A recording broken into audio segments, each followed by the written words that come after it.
2 Chronicles 7, the Shekinah glory. When Solomon had finished praying, fire came down from heaven and consumed the burnt offerings and the sacrifices, and the Shekinah glory and the brilliance of the Lord filled the house. Isn't that pretty cool? The priest could not enter the house of the Lord because the glory and brilliance of the Lord had filled the Lord's house. When all the people of Israel saw how the fire came down and saw the glory and brilliance of the Lord, they bowed down the stone pavement, their faces to the ground, and they worshipped and praised the Lord, saying, "For he is good, for his mercy and loving kindness endures forever." They have their sacrifices offered. Then the king and all the people offered a sacrifice before the Lord. It tells King Solomon offered a sacrifice of 22,000 oxen, 120,000 sheep. That is so many. Could you imagine doing 22,000? Like, you would be there forever. You would be there forever, right? It takes more than a minute, I'm assuming, to do all right, to burn and all that. That's a lot of time. The priests stood at their posts ready for service, and the Levites also with their musical instruments of the Lord, which King David had made to praise the Lord, saying, "For his loving kindness and mercy endure forever."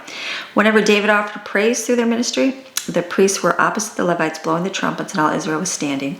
Moreover, Solomon consecrated the middle of the courtyard, and that was in the front of the house of the Lord, for it was there that he offered burnt offerings and the fat of the peace offerings, because the bronze altar which he made was not sufficient to hold all those burnt offerings. The feast of dedication, and then at that time Solomon observed the feast for 7 days, and all Israel was with him, a very large assembly. And on the 8th day they held a celebration, for they had observed the dedication altar for 7 days and the feast of 7 days. And then the 23rd day of the 7th month, Solomon sent the people to their tents, rejoicing and happy in heart because of the goodness that the Lord had shown to David, so Solomon to his people Israel. God's promise and warning. So Solomon finished the house of the Lord in the palace of the king. He successfully accomplished all that he had planned to do in the house of the Lord and in his palace. And the Lord appeared to Solomon by night and said to him, "I have heard your prayer, and have chosen this place for myself as a house of sacrifice. If I shut up the heavens so that no rain falls, or I command locusts to devour the land, or I send pestilence and plague among my people, and my people who are called by my name humble themselves and pray and seek, crave, require as necessity my face, and turn from their wicked ways, then I will hear them from heaven and forgive their sin and heal their land." I have that highlighted in my Bible. You're going through things. You got the pestilence coming in your household. You've got things devouring your land. You got the plague coming in your house, things stealing, things going. Humble yourself. Humble and seek the Lord. What am I doing wrong? Don't assume everything's God. Don't assume God messed up.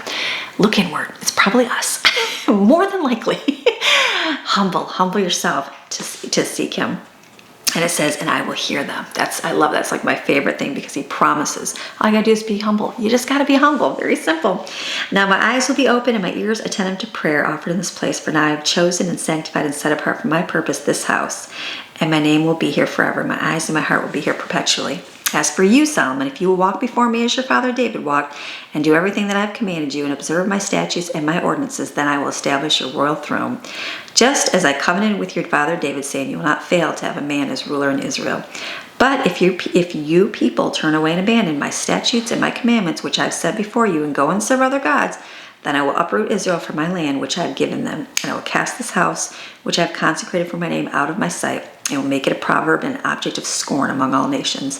And as for this house, which is so exalted, everyone who passes by it will be astonished and appalled, and say, why has the Lord done this to this land and to this house?